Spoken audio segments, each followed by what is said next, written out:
जय हिंद, जय भारत। आपका प्रयास हमेशा लगातार रखना मित्र। क्या अपना प्रयास मित्र। इसी प्रयास की सीरीज में आज चतुर्थ श्रेणी परीक्षा मॉडल पेपर प्रश्न नंबर 1।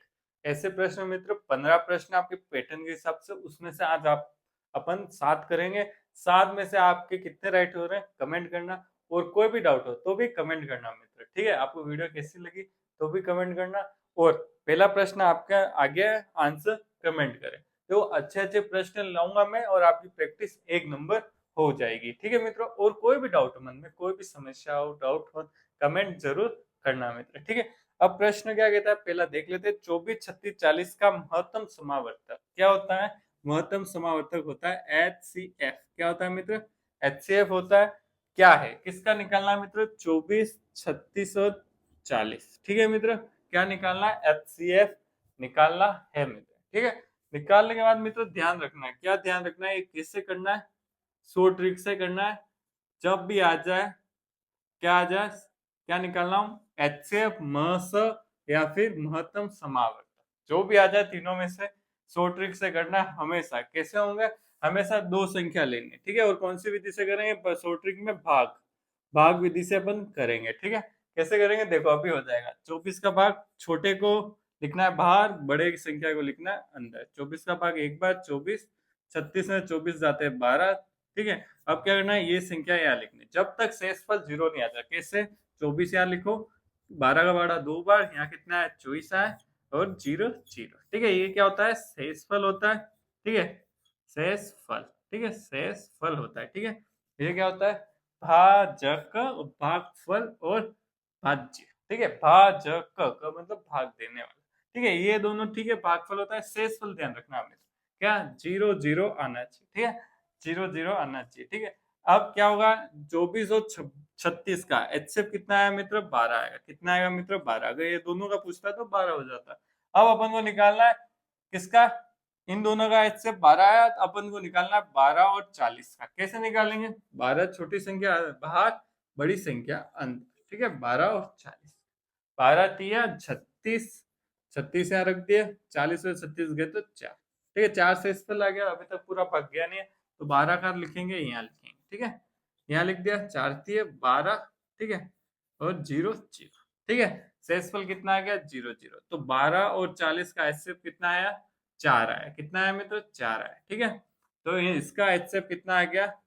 4। आंसर आपका आ गया। कौन सा ऑप्शन राइट है मित्र? ऑप्शन राइट हो गया बी। बी 4। ठीक है, 4 आंसर। ठीक है, समझ में आ गया। जब भी HCF निकालना हो किसी भी डिजिट का, भाग विधि से करना, आराम से आंसर निकल जाएगा। ठीक है, ध्यान रखना। अब प्रश्न नंबर 2। ठीक है, 2 क्या कह रहा है? बहुत ही अच्छा इंपोर्टेंट, और आपके किसी न अगर शिफ्ट में होता है, किसी किसी शिफ्ट में, किसी न किसी शिफ्ट में गारंटेड ये प्रश्न आएगा, तो ध्यान रखना।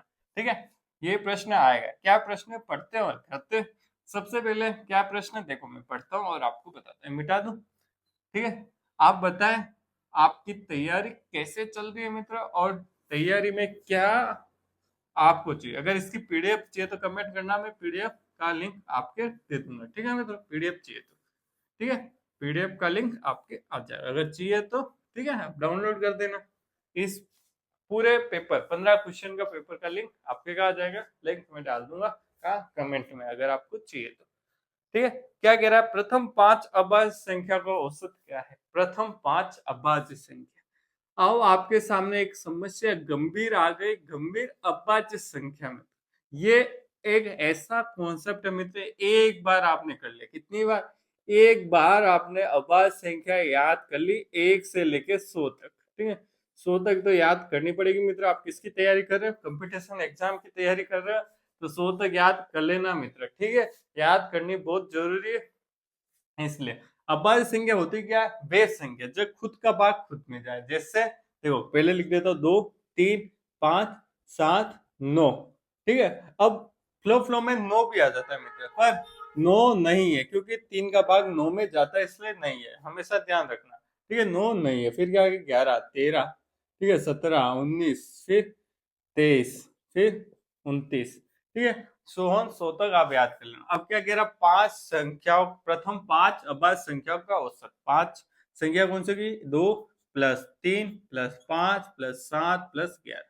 ठीक है, क्या करना है, योग करना पड़ेगा और कुल संख्याओं का भाग 1 2 3 4 5। वैसे प्रश्न में कह रखा है पांच संख्या कह रखी, कितनी कह रखी है, पांच कह रही है, तो पांच का भाग, जितनी संख्या का औसत निकालना है उतनी संख्याओं का भाग देना पड़ता है। ये पता है, ये सूत्र क्या होता है, औसत कुल योग बटे कुल संख्या। कितना योग कर दो, 3 2 5 10 17, 17 और 11 कितना हो गया, 17 और 11, ठीक है, 7 8 और 1 और 1 2, 28 आ गए, 5 का भाग दे दिया। ठीक है, कितना आ जाएगा, 5 3 6। ठीक है, 5.6 आंसर है। कौन सा राइट हो गया, ये आंसर आपके राइट हो गया। ठीक है मित्र, यहाँ राइट हो गया। ठीक है, अब आपको क्या है कि अभाज्य संख्या औसत दोनों कॉन्सेप्ट आ गए। ये प्रश्न मित्र अभी भी कह रहा हूँ, ये किसी न किसी सेट में पक्का आएगा। पांच अभाज्य संख्या कहते हैं, 10 कहते हैं, या फिर 20 कहते हैं। ठीक है, या फिर ऐसे कहते हैं 40 से लेके 60 तक की अभाज्य संख्याओं का औसत निकाल,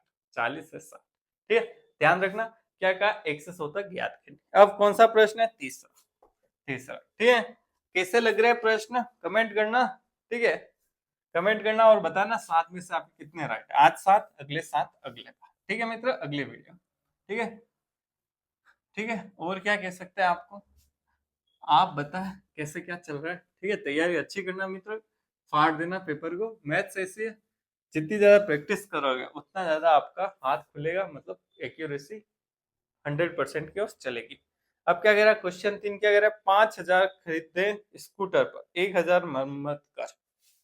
किसी व्यक्ति ने 5,000 रुपए में स्कूटर खरीदा, फिर क्या खरीदा, खराब खरीदा या फिर सही खरीदा, चलने में अच्छा नहीं तो कितने, 1,000 रुपए की सर्विसिंग या मतलब मरम्मत कराते हैं। ठीक है, फिर क्या कह रहा है, मरम्मत कर, बेचा कितना, बेचा मतलब विक्रय मूल्य, कितने में बेचा, 7200 में बेच दिया। ठीक है, अब क्या निकालना है, लाभ का प्रतिशत निकालना है, लाभ प्रतिशत निकालना है। ठीक है, निकालना, ठीक है, ये लाभ प्रतिशत आपको निकालना है। क्या कह रहा है, खरीदा मतलब क्रय मूल्य ये है। ठीक है, क्रय मूल्य ये है क्या मित्र, नहीं है। क्रय मूल्य कितना होगा मित्र, 6,000 रुपए, क्योंकि 6,000 रुपए में उसने खरीदा। इन दोनों को जोड़ के 6,000 रुपए उसके खरीदने का पड़ा, कितना, 6,000। उसने बेचा कितने में, 7200 विक्रय मूल्य। हमेशा लाभ प्रतिशत हो या हानि प्रतिशत, किस पे निकालते हैं, क्रय मूल्य, कितना, 6,000। तो मित्र लाभ हुआ कितने का हुआ, 1200 का हुआ। प्रतिशत निकालना है तो 100 का गुणा करना पड़ेगा। 2 0 2 0 1 0 1 0, 6 दूनी 12 2, 20% आंसर आपके कौन सा राइट हो गया, 20%, सी आंसर राइट। ठीक है मित्र, समझ में आ गया। लाभ या हो या हानि प्रतिशत किस पे निकालते हैं, क्रय मूल्य पे निकालते हैं। ये याद कर लेना, रट लेना, जो भी आपको अच्छा लगे वो करना। हमेशा विक्रय मूल्य पे क्या नहीं निकालते, लाभ हानि नहीं निकालते। ठीक है, गलती मत करना। ठीक है, परीक्षा में प्रश्न ऐसे होते, गलती होने की संभावना। प्रश्न 4 पढ़े और करें। ठीक है मित्र, करें, पेन कॉपी ले लें, प्रैक्टिस साथ ही साथ करते हैं। ठीक है, क्या आंसर आएगा, देखो जो जितने में मिटाता उतने आप क्या कर सकते हैं, क्या कर सकते हैं मित्र, उस प्रश्न को आप आराम से हल पढ़ के हल कर सकते हैं। ठीक है, नहीं समझ में आया तो आपको देखना तो है ही है, उससे पहले आपको क्या करना है, क्या करना है, हल करना है पेन कॉपी लेकर। ठीक है, क्या कह रहा है, किसी संख्या को 20% में से, ठीक है, कोई संख्या है उसका क्या है, 20% में से क्या कह रहा है, 20 घटाना है। 20 घटा दिए, ठीक है, 20 घटा दिए, 20 शेष रहते, 20 शेष रहते हैं, तो संख्या निकालनी, क्या निकालनी मित्र, संख्या आपको निकालनी है। ठीक है मित्र, समझ आया, देखो मित्र इधर देखो, 20% कोई संख्या निकाल दी, किसका, x का। ठीक है, x का 20% हमने निकाल दे। ठीक है, उसमें से कितना घटाया, 20 घटाया, उसके बाद कितने बचे, 20 घटे, 20 बचे, मतलब 20% का मान कितना है, इधर 20 ले जाएंगे, प्लस के 20 हो जाएंगे, तो 20 20 40। ठीक है, 40 है, 20% का मान कितना है, 40। अपन को निकालनी संख्या, मतलब 100% मान कितना दे रखा है, 20% का 40 दे रखा है, 20 दूनी 40, तो कितने आ गए, 200 आंसर आपका आ गया। ठीक है, क्या राइट है, 200 आंसर आपका सी राइट है। क्या आंसर है, सी आंसर राइट है। कैसे क्या हुआ, एक बार समझ लेते हैं, 20% 20 घटाए तो क्या है, 20 आए, मतलब संख्या 20 घटाने पे 20 आ रहे, मतलब 20% कितने हैं, 40 है। ठीक है, फिर 100% निकाल। ये कौन सा मेथड है मेरा? सार्वजनिक मेथड। क्या है? जो निकलना है ऊपर उसी फॉर्मेट में जो दे रखा है नीचे उसका गुणे में मान, तो इससे आंसर आप निकाल सकते हो। अब प्रश्न 5 करें। देखो, अच्छे अच्छे बेसिक बेसिक और परीक्षा में आने लायक ही प्रश्न सारे लिए, ठीक है मित्र, ऐसे प्रश्न आएंगे। ठीक है, मैंने पूरा पैटर्न देख लिया, आपके क्या लेवल तक प्रश्न आ सकते हैं। मॉडरेट लेवल तक प्रश्न आपके आएंगे आएंगे मित्र, ठीक है, मॉडरेट, ठीक है, समझते हो आप मॉडरेट क्या होता है? हर टाइप के मॉडरेट प्रश्न आपके आएंगे आएंगे, ठीक है। हाँ, अब आगे अपन देखते हैं क्या है। हाँ, पांचवा प्रश्न क्या कहता है? 8,000 रुपए की राशि 15% वार्षिक साधारण ब्याज की दर से 2 वर्ष 4 माह में कितनी हो जाएगी? साधारण ब्याज का सूत्र क्या है? ऐसा ही क्या सूत्र है? PRT/100 में। तो ये मुझे याद है, मैं तो आपके लिए लिखा है। P मूलधन, R रेट, दर, T टाइम बटे 100, ऐसे ही मतलब सरल ब्याज। अब P मूलधन कितना अपने पास मित्र? 8,000 रुपए, ठीक है। दर कितनी दे रखी है मित्र? दर 15%। टाइम कितना दे रखा है मित्र? 2 वर्ष 4 माह। कैसे लिखेंगे मित्र? 2 सही 4/12, ऐसे लिखना है, बटे में 100, ठीक है, ऐसे आपको लिखना है। क्या करा मैंने? देख ले एक बार, 2 वर्ष 4 महीने, ठीक है। 2 वर्ष तो ऐसे लिखा जाएंगे, फिर मिश्र भिन्न में लिखा जाता है। क्या लिखा जाता है? 4 बटे कितने महीने होते हैं एक साल में? 12। तो ऐसे आपको लिख के सोल्व करना है। 2 जीरो से 2 जीरो हटा दो, 80 × 15, ठीक है, 4 से 1 बार, 12 3 बार, ठीक है। अब इसको कैसे सोल्व करते हैं आपको पता है मित्र? कैसे करते हैं देखना। 3 का पहाड़ा कितनी बार बोलना है? 2 बार। तो 3 दूनी 6 और 1 7/3। क्या क्या मित्र? देखो, 3 नीचे आ जाएगा, 7 ऊपर। 3 दूनी 6, गुणा करना है, फिर ऊपर वाले को जोड़ना है। 3 दूनी 6 और 1 7/3। ये किससे कटे? 4 के पहाड़े से काट। ठीक है, अब 3 को 15 से काट दे, कितनी बार आएगा? 5 बार। अब गुणा कर दे, 8 पंजे 40, तो 400 × 7 कितना आ गए? 2,800 रुपए आ गए। तो क्या आंसर आया मित्र? A answer. ए आंसर नहीं मित्र, ठीक है, नहीं होगा। अब प्रश्न को ध्यान से पढ़ें। क्या कह रहा है? मैं कितनी हो जाएगी, कितनी हो जाएगी, मूलधन कितना हो जाएगा? ये प्रश्न आपको ध्यान से पढ़ना है मित्रों। वो कितना सरल ब्याज कितना होगा? तो 2,800 होगा। कितनी हो जाएगी मतलब 8,000 में 2,800 जोड़ने हैं तो कितने आ जाएंगे? मिश्र धन कितना आ जाएगा मित्र? क्या करो, जोड़ दू। 8,000 प्लस 2,800 कितने होते हैं? 10,800 मित्र, ठीक है, रुपए, ठीक है, इतने हो जाएंगे। कौन सा आंसर राइट हो गया? सी, ठीक है, सी आंसर हो गया। कैसे प्रश्न फंसाता है देख लेना, लाइव उदाहरण है आपके सामने, ठीक है। एग्जाम में भी ऐसे ही फंसाएगा आपको, ठीक है। अब प्रश्न 6 आंसर कमेंट करें, ठीक है। पेन कॉपी ले लेवे और आंसर कमेंट करें मित्र। जितनी ज्यादा प्रैक्टिस, बस गणित और गाड़ी और स्विमिंग, तैरना, जब तक आप खुद कूदोगे नहीं, क्या खुद चलाओगे नहीं गाड़ी, और क्या कहते हैं, स्विमिंग पूल में आप जब तक कूदोगे नहीं, तब तक आप कैसे सीखोगे? देखने से आप नहीं सीख सकते। कितना भी स्विमिंग देख लो, क्या तैरना आ जाएगा क्या मित्र? नहीं आएगा। गाड़ी भी कितने ही देख लो, ऐसे क्लच दबाते, ऐसे रेस देते, ऐसे गियर मारते, तो गाड़ी चल जाएगी क्या? नहीं चलेगी। और मैथ्स में भी सेम है। जब तक पेन और कॉपी या पेज लेके आप प्रैक्टिस नहीं करोगे, तब तक आप सीखने में कमजोर रहेंगे। देखने से गणित नहीं आती, ठीक है। तो एक बार पेन कॉपी ले ले, अगर नहीं आता है तो देखें और प्रैक्टिस करें मित्र। कहाँ चूक होगी और क्या शॉर्ट ट्रिक हो सकती है, ये भी देखें मित्र, जिससे कि आपका क्या होगा, एक्यूरेसी, स्पीड अप जोरदार होगा, ठीक है। अब प्रश्न क्या कहता है? 50,000 रुपए, 50,000 रुपए है, ठीक है मित्र, मेरे पास 50,000 रुपए है, ठीक है। फिर क्या कहता है? 20% वार्षिक, 20% हर एक साल की रेट, ठीक है, एक साल की 20%, 2 साल की कितनी होगी बताता हूँ। 2 वर्ष का टाइम कितना दे रखा है? 2 ईयर या फिर 2 वर्ष का चक्रवृद्धि ब्याज क्या होगा? यहाँ पूछा सीआई या फिर चक्रवृद्धि ब्याज पूछा है आपको, ये आपको निकालना है मित्र, ठीक है, ये निकालना। अब मित्र मेरे पास एक सारणी होगी, आपके पास 100% होगी। जब भी चक्रवृद्धि एक साल का अगर 20% है तो 2 साल का, ये कितने साल का है? फर्स्ट ईयर का है, ठीक है। तो सेकेंड ईयर का कितना होगा मित्र? ठीक है, 20 का। क्रमागत मेथड आपने सुना होगा, उस मेथड से भी निकाल सकते हो या फिर इसको डायरेक्ट याद कर सकते हो। कितना है? 44%, ठीक है मित्र। वो पूरी सारणी होती है चक्रवृद्धि ब्याज की। 10% हो तो कितना होता है? 20% हो तो पहले साल का कितना होता है? दूसरे साल का। यही सरल ब्याज होता है तो कितना होता है? 40% होता है, ठीक है मित्र। हमेशा ध्यान रखना, सरल ब्याज 20 से तो डायरेक्ट जुड़ता है, दूसरे साल 40 होता है, तीसरे साल 60 होता है, ऐसे जुड़ता है सरल ब्याज। चक्रवृद्धि ब्याज में क्या होता है? सीआई में क्या होता है मित्र? ब्याज पे ब्याज लगता है। ये आपको मैं सिखा देता हूँ मित्र। देखो 20 प्लस में है, 20 प्लस में फिर प्लस, इन दोनों का गुणा करोगे, 20 इंटू 20/100 लगाना, ठीक है मित्र। यहाँ नीचे हमेशा 100 आएगा। क्या क्या? प्लस का भी याद रखना है, प्लस का भी याद रखना है। उन दोनों का जो भी गुणा आएगा, प्लस इंटू प्लस, प्लस यहाँ आता है तो प्लस, ठीक है मित्र। चक्रवृद्धि ब्याज में प्लस ही होता है, ठीक है मित्र।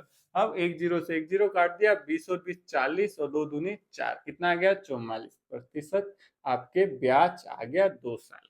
तो मित्र क्या करना है? डायरेक्ट 50,000 का 44% निकालो और ब्याज प्राप्त करो। देखो ये 50,000 है। 1 लाख का मित्र, अब हम समझते एक कॉन्सेप्ट डेवलप करते हैं। 1 लाख का 44% कितना होता है? 44,000। 1% 1,000 होता है तो 44% 44,000 होता है। अब 1 लाख के आधे 50,000 होते हैं तो 44,000 के आधे कितने होंगे? 22,000। तो कितना ब्याज आया अपने? 22,000 रुपए अपने ब्याज आ गया 2 साल का। तो कौन सा आंसर राइट हो गया? सी, ठीक है, सी आंसर आपके राइट हो गया, ठीक है मित्र। ऐसे आपको समझना और ऐसे ही वो पेपर में फटाफट कैलकुलेशन करके आंसर निकालना है, ठीक है। आप वो सूत्र से करोगे तो कितना टाइम लग जाता है, आप करना कितना टाइम लगता है आपको पता लग जाएगा, ठीक है। ये है शॉर्टेस्ट तरीका। अब 7वां प्रश्न आपके सामने, ठीक है। 7वां प्रश्न, आंसर कमेंट करें। देखो सारे प्रश्न अच्छे हैं, आप प्रश्न को प्रश्न के हिसाब से करें और ऐसे समझे कि ये सारे प्रश्न एग्जाम में आएंगे, तो ही आपको लगेगा हाँ हर प्रश्न इंपॉर्टेंट है और हर प्रश्न अपन को करना है, राइट करना है, ठीक है। राइट नहीं हुआ तो अपन को समझना है कि मेरी गलती कहाँ पे हुई और क्यों हुई, ठीक है मित्र। अब सादा प्रश्न क्या कहता है? यदि एक्स वाई, एक्स अनुपात वाई, एक्स अनुपात वाई कितना है मित्र? 3:4 है। कितना है? 3:4। फिर क्या कह रहा है? जेड अनुपात वाई है। क्या दे रखा है? जेड अनुपात वाई कितना दे रखा है? 2:3 दे रखा है। तो एक्स प्लस वाई क्या निकालना है मित्र? एक्स प्लस वाई का अनुपात, और क्या निकालना है? वाई प्लस जेड का अनुपात। कैसे निकालेंगे मित्र? बहुत सरल तरीका है। देखो मित्र, एक बार क्या करो, एक्स वाई जेड का अनुपात निकाल दो, ठीक है। एक्स वाई जेड का अनुपात निकाल दो, फिर क्या करो, इन दोनों को जोड़ दो, एक्स वाई को और वाई जेड को जोड़ दो और अनुपात निकल जाएगा मित्र, ठीक है। हमेशा ध्यान रखना है, देखो दोनों एक्स वाई और जेड वाई दोनों का अनुपात अलग अलग है, ठीक है। इसको एक करना हो तो कैसे करते? देखो वाई का कितना है? 3, यहाँ लिख दो 3, और जेड का कितना है? 2, ठीक है। इसको उल्टा करके यहाँ लिख दिया, क्योंकि y का 3 है तो y का 3 लिख दिया, z का 2, ठीक है। अभी भी ये अनुपात दोनों अलग है, ठीक है। यहाँ पे y का 4 है, यहाँ कितना है? 3 है। अब अपन को क्या करना है? देखो ये 3 है, अपन को अनुपात सेम करना है तीनों का, मतलब एक ही अनुपात में रखना है। एक ही अनुपात कैसे? मतलब y का अनुपात यहाँ सेम करना है तो x और z का अनुपात उस हिसाब से आ जाए। तो इस 3 का गुणा इससे भी करो और इससे भी करो, ठीक है। अब ये 4 लेना है जब, तो इसका गुणा इससे और इसका गुणा इससे। क्या हुआ देख लेते। 3 लेना है, इन दोनों से गुणा करो। 4 लेना है, इन दोनों से गुणा करो। कौन से वाले से करना है? जिस अनुपात से आपको करना है। जैसे y से करना है तो y वाले दोनों लेने हैं और उल्टी तरफ से गुणा कर देना। देखो कैसे, 3 का गुणा 3 से किया 9, 3 तिया 3 चौक 12, ये आ गया। 4 का, फिर 4 का पड़ा 3 से किया 12 आ गया। देखो यहाँ से 4 का पड़ा 2 से किया, कितना है? 4 दूनी 8, ठीक है। ये आपके तीनों एक्स वाई जेड का एक ही अनुपात आ गया। एक ही अनुपात समझे, मतलब एक साथ किसी संख्या को निकालना हो मित्र, अपन को योग दे रखा हो तो इससे अपन आराम से निकाल सकते हैं, ठीक है। अब एक्स वाई का निकालना है तो एक्स वाई को जोड़ दो, कितना? 12 और 19 21 होते, और वाई जेड को जोड़ दो तो 12 और 8 20 होकर ये अपने आंसर आ गया। कौन सा आंसर है मित्र? 21 20 कौन सा आंसर है? ए आंसर है। बी भी दे रखा आपको कंफ्यूज करने के लिए, कोई उल्टा लगा दे 20 21 तो भी इसके काम हो जाएगा, गलत करने का काम हो जाएगा। ठीक है मित्र, आप यहाँ समझ गए होंगे क्या किया, एक्स वाई अलग अनुपात में, जेड वाई अलग अनुपात में, इसको कौन से कॉमन वाले से एक जैसा अपन ने कर दिया, इसका गुणा इससे, इसका गुणा इससे, फिर इसका गुणा इससे, इसका गुणा इससे, बस इतना ही है। अब जो बचे प्रश्न वो अपन अगली वीडियो में करेंगे। ये वीडियो मुझे पता है बहुत लंबा हो गया होगा, तो मित्र वीडियो देखने के लिए धन्यवाद। अच्छा लगा तो क्या करना, लाइक करना, शेयर करना, सब्सक्राइब करना। वीडियो देखने के लिए धन्यवाद।